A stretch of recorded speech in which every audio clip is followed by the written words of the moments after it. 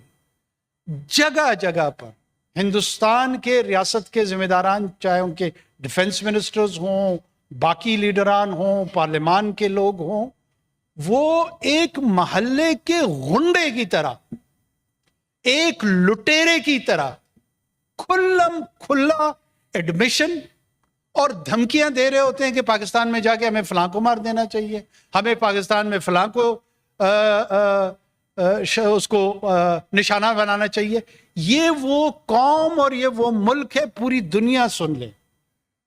The Indian political goons, they openly threaten to kill the officials and normal citizens in Pakistan and across the globe, and they still aspire to be the member or permanent member of Security Council of United Nations. This is the sort of a nation which we are facing globally. We should think about it. ہمیں سوچنا چاہیے.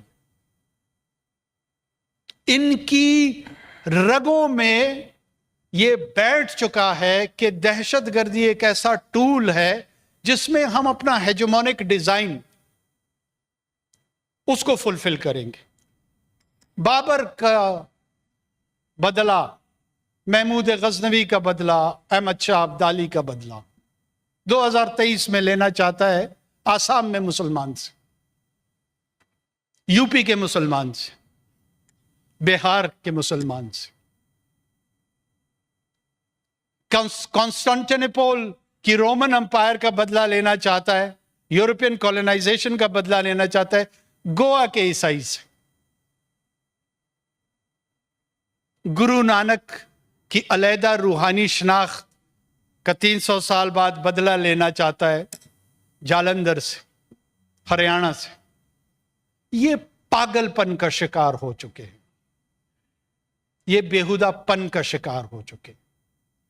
Defence capabilities ہماری air, naval, land. The Pakistanis should be rest assured they are in the secure hands of very professional people.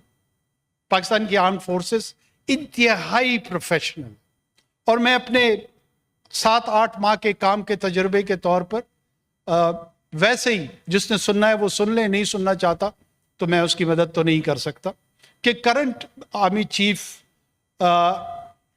Decision making میں ریکلس نہیں ہے، Swift ہے، prepared ہے، responsive ہے،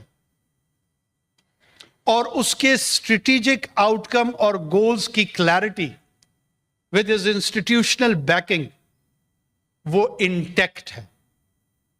اور اس کی ٹرانسلیشن ہمارے 7-8 ماہ کے دور میں ایک چھوٹی سی ڈیمونسٹریشن ایران کی جانب سے ہوئی، وہاں ہوئی تھی، اور بھی ہمسایہ میں کئی جگہوں پہ تھی، وہاں ہوئی تھی. اگر بہت شوق ہے ان کو، حالانکہ میرا اپنا آج بھی میری